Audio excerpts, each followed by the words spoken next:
안녕하세요. 플립입니다. 10월 5일날 촬영하고 있는데 10월 6일날 국정감사가 있더라고요. 크립토 관련돼서 나오시는 분들이 어떤 분이 있냐면 여기 국정감사 정보에 보면은 내용이 나옵니다. 참고인 명단에 보시면 꼭 증권형 토큰이라고 뭐가 나온 건 없어요. 근데 여기 보시면 두나무, 빗썸 오너, 아로아노 코인 조작 의혹으로 해가지고 전 에스탁 대표, 루나 관련해서 신영성 요 부분까지 해서 이렇게 나오시더라고요. 언제 나오시냐면 10월 6일날 아마 영상은 아마 금요일에 올라갈 것 같은데 6일 영상이 아마 어디 돌고 있겠죠? 보시면 될 것 같고 증권성에 대해서도 얘기가 나올지는 그건 모르겠습니다. 어떤 질타나 뭐 질문이 있을까 잠깐 보면 이제 여기에 이제 키포인트가 있는 거죠. 테라로 몇 주 사이에 50조 원이나 시총이 증발이 됐고 감시를 좀 해야 된다는 의견들이 모였어요. 그리고 AML 현재 법규로는 감독하기가 어렵다 지금 얘기를 하고 있고, 테라폼레스의 권도영 대표 계속 피하고 있잖아요. 자신이 이제 무죄라고 주장하는 게 증권이 아니기 때문에 자본시장법으로 자기를 구속시킬 수 없다는 논리고요. 검찰에서는 논리가 있다고 하니까 신영성 그분이 어떤 질문과 대답을 하게 될지 주목이 됩니다. 테라의 수수료로 90억 정도를 벌었다고 합니다. 하지만 뭐 글을 읽어봤는데 크다면 크지만 업비트 입장에서는 작은 금액이라서 이거를 컨트롤을 긴밀하게 하지는 않은 것 같다. 크게 중요한 사안은 아니었다. 본인들한테는 뭐 그런 뉴스였고, 거기에 대해서 업비트가 질의를 받을 것 같고요. 빗썸의 이정훈 의장 요분은 아로하나 코인이 다른데 상장 안 하고 여기서 빗썸 그 규칙을 무시하고 빨리 의도해서 상장을 했다. 1000배 가까이 폭등을 하고 뭐 피해가 여러 가지로 있었다는 거에 대해서 얘기가 좀 있을 것 같습니다. 그리고 이제 이 AML에 대해서 허점이 있다. 연락처 뭐 주소 같은 게 누락이 돼도 가입이 됐다는 거죠. 그래서 이게 사실 큰 문제가 될 수는 있어요. 자금 세탁의 우려도 있고요. AML을 어떻게 할 것인가 부터 혹시 이게 증권형 토큰까지 뻗어서 질의응답이 될지는 모르겠습니다. 저도 한번 기대를 하고 한번 볼 거고요. 10월 6일날 하는 이제 국정감사가 주목할 만한 일이 아닌가 싶습니다. 금융투자업 관련된 이슈로 테이블에 오를 수 있는, 확정이 된 건 아니고요. 가상자산 NFT에 대해서 투자자 보호가 어떻게 되고 있는지, 조각 투자, 뭐 신정 증권 사업 관련된 가이드라인 개선에 대한 내용, 이게 아마 STO 관련된 내용이 될 것 같네요. 물적 분할, 동시상장 관련 소액주주 보호 실효성 확보 등등 내용에 대해서 아마 얘기가 될 것 같다고 하는데 지켜볼 만할 것 같네요. 일단 국정감사 시작을 하고 6일에는 금융위가 되고 7일은 한은, 11일은 금강원 이렇게 한다고 하네요. 불법적인 내용은 빨리 이슈가 돼서 해소가 되고, 이런 새로운 투자 시장이나 기법 같은 것들은 뭐 블록체인 기술이나 이런 것들은 좀 부각이 돼서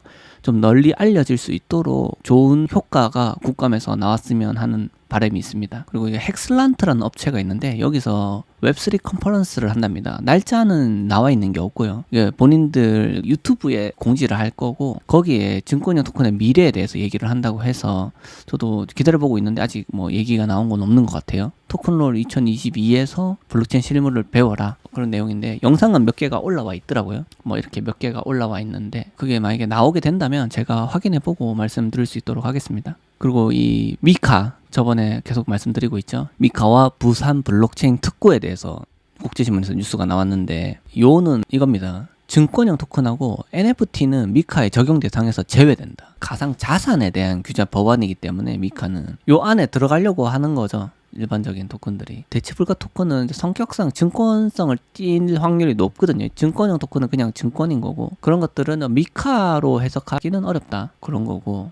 여기 나오죠. NFT는 자본시장법에 준거해서 발행될 가능성이 크다. 미카에 대해서 다 아우르는 거라고 혹시 생각하시는 분이 있을 것 같아서 구분된 게, 이렇게 NFT나 세큐리티 토큰은 미카의 적용 범위가 아니라는 걸 말씀드리려고 뉴스를 가져왔습니다. 미술품 조각 투자, STO인 거죠. 법제화가 관건이다, 관심을 좀 받고 있는 것 같습니다. 제목은 디지털 자산 제도화 분기점 투자는 어떻게? 라고 했는데 지금 뭐 제도화가 덜 돼 있기 때문에 주의를 해라는 내용입니다. 하지만 여기서도 말하는 것처럼 위기는 곧 기회다. 제가 그 텔레그램 방에서 이렇게 질문하시는 분들이 종종 있거든요. 제가 오늘도 답변을 해드렸는데 그런 거죠. 이전에도 한번 말씀드렸듯이 하위 테스트가 1934년도에 생기면서 그때 당시에 이제 규제가 생기니까 미국 주식시장이 망할 거라고 말하는 사람들이 대부분 많았어요. 그 당시에. 근데 어떻게 됐죠? 지금 생각해보면 그렇게 안정된 베이스를 깔아주니까 더 안정적으로 많은 투자 금액들, 투자자들, 상장하려는 회사들 이렇게 몰려들었고 더 활황이 됐다. 저도 같은 입장에서 지금 증권 토큰이나 일반적인 코인에 대해서 이제 규제가 강화된다고 하는 게 나쁘게 볼 게 아니라고 저는 생각을 합니다. RWA 실물 자산 토큰의 과제다. 이게 무엇인지 법 문제들, 해외 사례들에 대해서 이렇게 글을 남겨줬는데 유익했습니다. 근본적으로는 이렇게 구도가 저는 거의 비슷하게 봤었는데 비증권까지 아우르는 게 RWA 토큰이라고 정의를 내리고 있고요. 여기에 이제 증권이라고 하면 우리나라 같은 경우는 법제처에서 나온 홈페이지인데요. 정확하게 나와 있어요. 증권의 종류는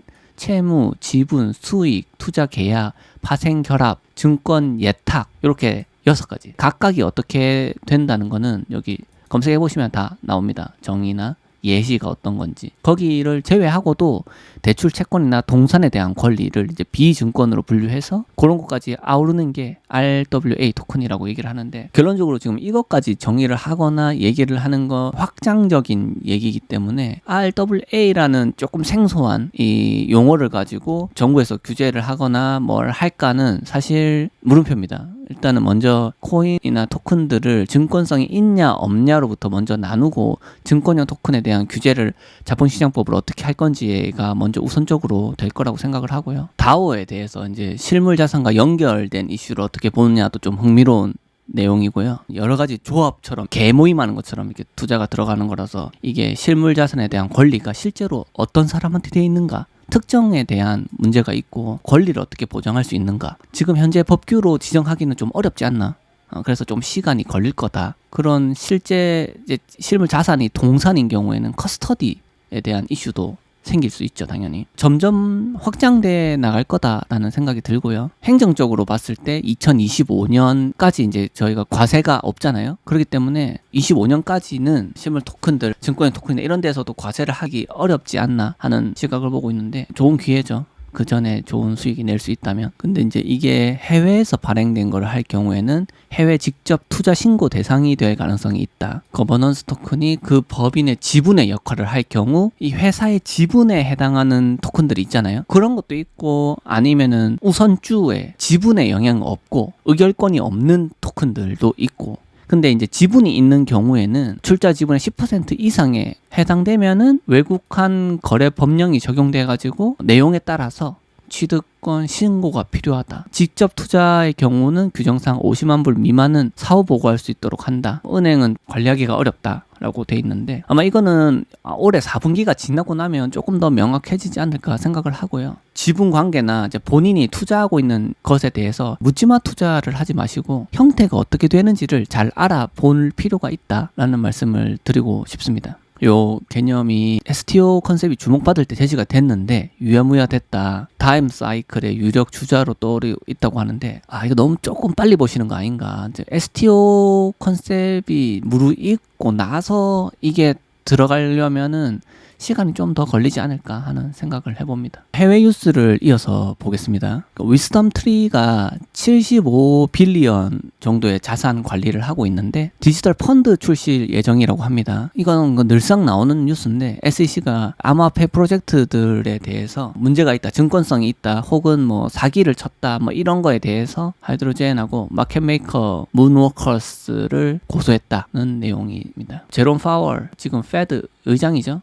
제롬 파월 연준 의장이 적어도 한 2년 동안은 11EC 하기가 어려울 거다라고 얘기를 하는데, 사실 이분 뭐 밥만 먹으면 거짓말 잘하잖아요. 관심이 있다 정도로 저는 해석을 하고 넘어가도록 하겠습니다. 그리고 나스닥에서 기관 고객을 위해서 암호화폐 보관 서비스를 시작했다. 이게 전에 드렸던 뉴스랑 비슷한 것 같지만 다른 미디어를 통해서 계속 나온다면은 제가 계속 알려드리고 있거든요. 이게 왜냐면은 큰 트렌드이기 때문에 계속 뉴스가 재생성되는 거예요. 그러면은 이게 점점 시장을 키워갈 거라고 생각을 하고요. 이제 이런 암호화폐나 이런 게 뭐 가치가 없다 생각하시는 분들도 많이 있을 수 있는데, 나스닥에서도 보관 서비스를 시작하고 기관 고객을 위해서 그런 거를 보면 이게 가치가 없는데 이런 데서 그렇게 움직일까요? 이런 시장에서 움직인다는 것 자체에 대해서 의미를 잘 한번 생각해 보실 필요가 있다. 그리고 CFTC에서 어떤 뭐 오키다오라는 데가 있네요. 여기에서 문제가 있다고 생각을 해가지고 설립자 2명에 대해서 25만 달러 벌금을 내고 고소는 하지 않았다고 합니다. 코인데스크에서도 나왔는데 SEC 등록 보안 토큰 및 암호화폐 거래 플랫폼을 출시한다. 그러면서 밑에 이제 게리 겐슬러가 나오는데 게리 겐슬러가 이제 나온 이유가 이제 이분이 말씀하셨던 것 중에 암호화폐든 증권형 토큰이든 한 플랫폼에서 거래를 하는 게 뭐 이상적이라는 듯이 이렇게 얘기를 하셨었거든요, 이전에. 그래서 이제 그거 관련해서 지금 아이넥스가 훌륭하게 잘 이어서 하고 있다. 제대로 규제되고 24시간 거래 가능한 플랫폼이 나왔다는 거, 거기에 대해서 뉴스가 계속 생성되는 것 같습니다. 뮌헨에서 증권형 토큰 컨퍼런스가 있거든요. 7일이죠. 우리나라 시간으로 아마 토요일 날 될 것 같고요. 온라인 스트리밍에 등록을 해라고 하는데 관심 있는 분들은 찾아서 한번 보시고요. 여기 보면은 이제 내용이 규제, STO, 패널, 토큰화된 자산 이런 식으로 진행을 한다고 합니다. 아마 이 관련된 뉴스는 또 여기서 뉴스가 생성돼서 나올 거기 때문에 꼭 보고 싶으신 분들은 보시고 아닌 분들은 그냥 뉴스를 기다리는 것도 방법입니다. 그리고 저 크라켄이 새로운 CEO가 나왔는데 증권을 제공하지 않기 때문에 SEC에 등록할 계획이 없습니다. 이게 되게 공격적인 말입니다. 우리는 암호화폐 그냥 계속 팔 거다. 증권성 모르겠다. 이런 정도의 뉘앙스거든요. 자기가 생각하는 그런 코인들은 그대로 크라켄에서 팔겠다. 이렇게 얘기를 하는데 언제까지 이렇게 강한 논조로 의견을 굳힐 수 있을지는 지켜봐야 될 것 같습니다. 아마 쉽지 않을 거라는 생각이 드네요. 그리고 좀 재밌는 프로젝트인데 ISD라는 토큰이 있거든요. 부동산 프로젝트인데 비슷한 류의 뭐 크립토 이슬란드라는 그런 프로젝트도 있었거든요.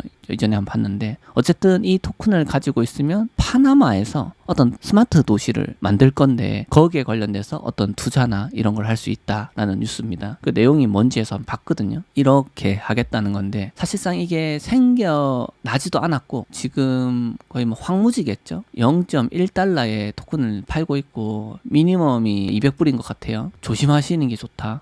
여기 이제 이렇게 만들겠다는 건데 여기에 대해서 이제 만약에 오면은 수입 뭐 면세, 그 소득세 면제, 세금 면제 다 면제. 원래 파나마가 조금 그런 국가니까요. 이민을 가는 것도 혜택이 있을 거다라는 내용을 제가 본 것 같고요. 흥미로운 프로젝트가 있어서 한번 소개를 드려봤습니다. 그 게리 겐슬러가 킴 카타시안 아시죠? 전 남편이 카니에 웨스트고 그분이 뒷돈을 받았답니다.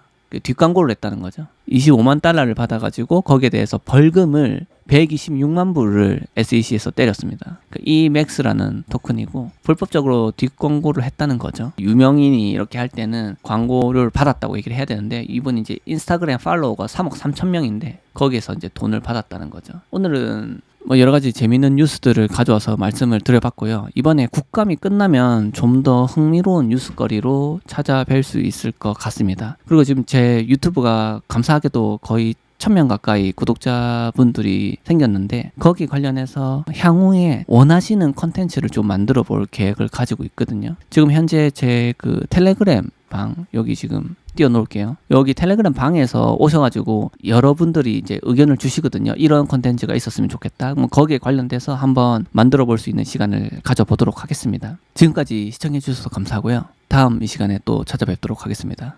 플립이었습니다.